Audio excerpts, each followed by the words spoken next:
유익한 이야기, 신기한 이야기, 꼭 알아야 할 이야기. 전대환의 스마트 스토리. 오늘도 스마트한 세상으로 여러분을 초대합니다.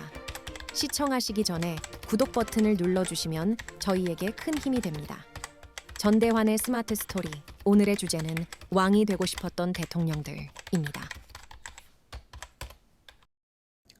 1987년부터 우리나라에 민주주의가 정착되기 시작했지요.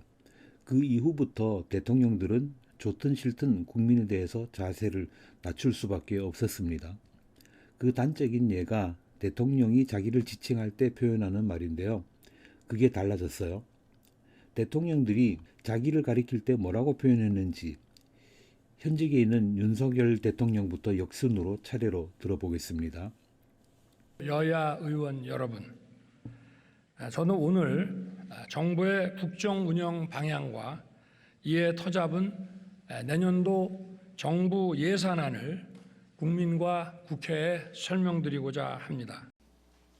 국민 여러분, 저는 남은 임기 동안 국민과 함께 국난 극복에 매진하면서 위기를 기회로 바꾸는 데 전력을 다하겠습니다. 눈부신 경제 성장과 민주화를 이룩하며 선진국의 문 앞에 서 있지만 그 문턱을 넘지 못하고 제자리 걸음을 하고 있는 절박한 상황입니다. 저는 대통령에 취임한 후 경제혁신 3개년 계획 4대 구조 개혁으로 당면 문제를 광주 시민과 전남도민 여러분, 오늘 민주화의 성지 빛고울 광주에서 여러분을 만나 뵙습니다. 그동안 여러 차례 이곳을 찾았지만 오늘 저는 대통령으로서 이 자리에 서게 된 특별한 감회를 갖습니다. 어떤 비용과 희생이 따르더라도 결코 포기하거나 타협할 수 없는 문제이기 때문입니다. 저는 우리의 역사를 모독하고 한 국민의 자존을 저해하는 일본 정부의 일련의 행위가 일본 국민의 보편적인 인식에 기초하고 있는 것은 아닐 것이라는 기대를 가지고 있습니다. 땀도 같이 흘리고 열매도 함께 거두어야 합니다. 저는 이러한 정신혁명과 바른사회 구현에 모든 것을 바쳐 앞장서겠습니다. 오늘 저는 여러분에게 올해 국정 운영과 관련한 저의 생각을 말씀드리고 국민 여러분의 이해와 동참을 당부드리고자 합니다.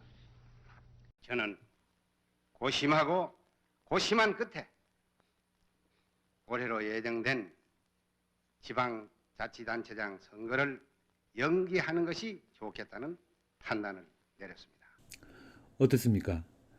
윤석열, 문재인, 박근혜, 이명박, 노무현, 김대중, 김영삼, 노태우까지 전부 저는이라고 말하죠. 저는 합니다. 지금 생각하면 너무나 당연한 표현인데 그 전에는 그렇게 안 했어요. 먼저 전두환입니다. 이 사람이 자기를 뭐라고 지칭했는지 잘 아시죠? 선진조국의 창조를 굳게 다짐하고 그 장정의 길을 힘차게 달려나가는 뜻있는 한 해가 되도록 국민 모두의 힘과 정성이 기울여지기를 본인은 중심으로 기대하는 바입니다. 들으신 그대로입니다. 본인은 이라고 하죠. 그런데 이 표현은 전두환이 처음 쓴 건 아니에요. 전두환 직전에 실권 없는 최규하 씨가 잠깐 대통령 자리에 앉아 있었죠. 최규하 씨의 육성입니다.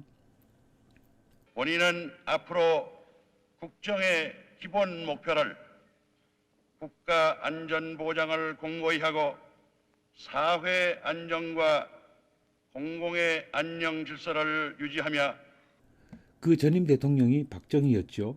박정희는 뭐라고 했을까? 들어보시겠습니다. 1967년의 새해를 맞는 오늘 나는 국내외 동포 여러분들과 더불어 이 한 해가 진정 위대한 정진의 해가 되기를 빌면서 나는이라고 하죠. 국민을 향해서 저라고 하는 표현, 저는이라고 하는 표현을 쓰기 싫었던 거예요. 이 사람이 18년 동안 집권했는데 말년에는 본인은이라고 했습니다. 영상 자료를 찾지 못해서 들려드리지는 못합니다만 적어도 제 기억에는 분명히 남아 있습니다. 그때 제가 대학생이었기 때문에 생생하게 기억합니다. 그러면 박정희 이전에 이승만은 어떻게 했을까? 들어보시겠습니다. 오늘 이 시간은 내 평생에 제일 긴중한 시기입니다. 내가 다시 고국에 돌아와서 내 동포의 자주 하는 정부 밑에서 이승만 역시 자기를 나라고 하죠. 하늘 같은 국민 앞에서 나가 뭡니까? 저라고 낮추어야죠. 제가 초등학교 다닐 때 당시에는 국민학교라고 했습니다마는 그때는 선생님들 가운데서 학생들한테 존댓말을 쓰는 사람이 하나도 없었어요. 근데 단 한 분, 초등학교 3학년 때 담임 선생님은 언제나 우리에게 깍듯이 존댓말을 했습니다. 그래서 여쭤봤죠. 선생님은 어째서 우리한테 존댓말을 쓰시나요? 그랬더니 이분이 하시는 말씀이 이렇습니다. 저도 여러분과 개인적인 대화를 나눌 때는 반말을 쓰지요. 그런데 여러분 모두에게 말할 때는 존댓말을 써야 한다고 생각합니다. 왜냐하면 여러분 한 사람보다는 제가 나이가 많지만 여러분의 나이를 합하면 저보다 훨씬 많거든요. 그때는 선생님이 학생을 마구 때려도 심지어 욕설을 퍼부어도 괜찮던 시절 아닙니까? 그런 분위기에서 이렇게 신사적인 태도를 보인 그 선생님, 저는 아직도 잊을 수가 없습니다. 그런 시절이니까 대통령이 국민을 우습게 알고 대해도 별로 어색하지 않았습니다. 그러던 게 1987년 노태우 대통령부터 말투가 달라졌습니다. 자연스럽게 저는이라고 합니다. 이렇게 최근 대통령들은 저는이라고 하고 이승만과 박정희는 나는이라고 했는데 박정희 말기와 최규하 그리고 전두환은 본인은이라고 했습니다. 제가 지금부터 말씀드리는 내용은 객관적으로 드러난 사실은 아니고요. 그냥 제 추측입니다. 억측일 수도 있어요. 박정희 씨가 정권 말기부터 자신을 일컬을 때 본인은 이라고 한 거. 이건 아마도 조선시대의 왕을 염두에 두고 그렇게 한 것이 아닌가 생각합니다. 조선시대 왕들이 자신을 가리킬 때 뭐라고 했습니까? 과인이라고 했죠. 과인은 그랬습니다. 똑같이 그대로 과인은 이라고 말하면 속보이니까 조금 바꾼 것 같아요. 대놓고 그런 의미에서 본인이라고 하는 말을 쓰기 시작했다. 그렇게는 죽어도 인정 못하겠죠. 그렇지만 그렇게 말하는 대통령의 심리 속에는 그런 의도가 있었을 수 있습니다. 박정희의 뒤를 이어서 졸지의 대통령 노릇을 잠깐 했던 최규하 씨는 자기가 권력자가 아니라는 사실을 스스로 잘 알고 있었을 테니까 이게 권력욕에서 비롯됐다고 하기는 좀 어렵고요. 전임자가 그렇게 말한 표현을 그냥 생각 없이 따라한 것으로 보입니다. 근데 전두환은 좀 다르잖아요. 이 사람은 죽을 때까지 대통령 자리에 앉아 있고 싶어 했습니다. 다분히 임금 코스프레의 유혹이 있었을 겁니다. 전두환의 연설을 들어보면 거의 예외 없이 자기를 가리킬 때 본인은 이라고 말합니다. 그건 그렇고요. 우리나라 대통령이 먹고 자고 일하는 곳, 그곳을 청와대라고 했죠. 이승만 때는 거기를 경무대라고 불렀습니다. 경무대는 조선시대부터 부르던 지명인데요. 고종시대에 문과와 무과 시험 장소로 쓰려고 경복궁 후원에다가 조성한 곳입니다. 거기서 군대를 사열하기도 했다고 합니다. 일본의 나라를 빼앗긴 뒤에는 일본에서 온 조선 총독이 관저로 사용했습니다. 그러다가 미군정 시대에는 미군정 사령관 관저로 썼죠. 그걸 이승만이 접수해서 대통령 관저와 집무실로 사용하기 시작했습니다. 청와대라고 하는 이름은 윤보선 대통령이 붙인 이름이에요. 미국 대통령이 일하는 곳은 벽 색깔이 하얗다고 해서 백악관이라고 하니까 우리는 기와가 파란색이니까 청와대라고 하자 그렇게 된 겁니다. 지금 있는 청와대 본관은 노태우 때 지은 거고요. 자, 아무튼 대통령이 있는 곳을 청와대라고 불렀습니다. 그 안에는 관저도 있고 집무실도 있고 부속실도 있었죠. 근데 이걸 이명박 대통령 때부터 대통령실이라고 부르기 시작했습니다.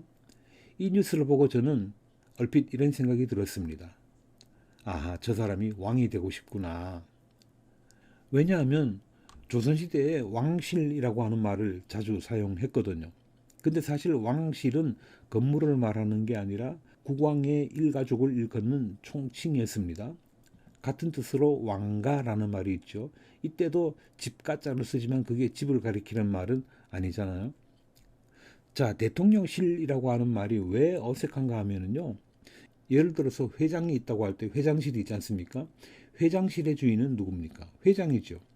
교장실의 주인은 교장입니다. 그런데 대통령실에 가면 대통령실장이 있어요. 아니, 대통령실이면 대통령이 우두머리지 거기에 대통령실장이 왜 있습니까? 그전에는 대통령실이라는 말 자체가 없었습니다. 청와대에는 대통령 관저와 집무실이 있었죠. 그리고 비서실과 비서실장이 있고 경호실과 경호실장이 있었습니다. 비서실의 우두머리가 비서실장이면 대통령실의 우두머리는 대통령이야죠. 자, 다른 예를 보면은요. 우리나라 총리가 있죠. 총리실도 있습니다. 그런데 총리실장이란 말 있나요? 없잖아요. 총리실의 주인은 총리고 총리 비서실장이 있을 뿐입니다. 근데 엉뚱하게 대통령실이라는 이름을 붙여서 뭔가 왕실의 분위기를 내고 왕의 느낌을 좀 받아보려고 한 게 아닌가 그렇게 생각합니다. 나는 총리하고는 장관들하고는 신분이 달라 유아 독존이야 그런 심리가 아닌지 모르겠습니다. 억지 주장일 수도 있지만 제 느낌이 그렇다는 거예요. 그리고 대통령을 부를 때 요즘에는 안 쓰는 것 같습니다만 전에는 각하라는 호칭을 썼죠. 각하. 이승만, 박정희, 전두환 시절에는 이 말을 당연하게 썼습니다. 그러다가 김대중 대통령 때부터 대통령님이라는 말을 쓰기 시작했죠. 상대를 높여 부를 때 일반적으로 쓰는 말 아닙니까? 이 각하라는 말도 사실은 왕조시대를 동경하는 심리에서 나온 표현입니다. 옛날 임금을 부를 때 전하 그랬죠. 전하. 그런 권위주의 시대를 꿈꾸면서 대통령이 나도 임금급이야 하고 싶었던 것이겠죠. 문제는 봉건시대의 유산인 이런 표현을 대통령들이 은근히 즐겼다는 거예요. 어쨌든 민주화 이후에 그런 습성이 사라져서 다행이기는 합니다. 사람이 높은 자리에 올라가면요. 이성이 일부 마비되는 것 같습니다. 조그마한 단체의 회장만 돼도 사람이 평소와 달라지는 거 많이 보지 않습니까? 주변 사람들이 회장님, 회장님 하면서 깍듯이 대하잖아요. 그게 사실은 관례상, 예의상 떠받들어주는 건데 그걸 오해해서 자기가 진짜 뭔가 보통 사람들하고는 종자가 다른 존재가 된 것처럼 생각하고 행동합니다. 그 결과는 결코 낭만적이지 않습니다. 현실은 비극으로 끝나게 되어 있는 거죠. 대통령이란 자리가 우리나라 최고의 자리인데 그런 자리에 올라가도 이성이 마비되지 않을 사람, 그런 사람을 대통령으로 뽑으면 좋겠습니다.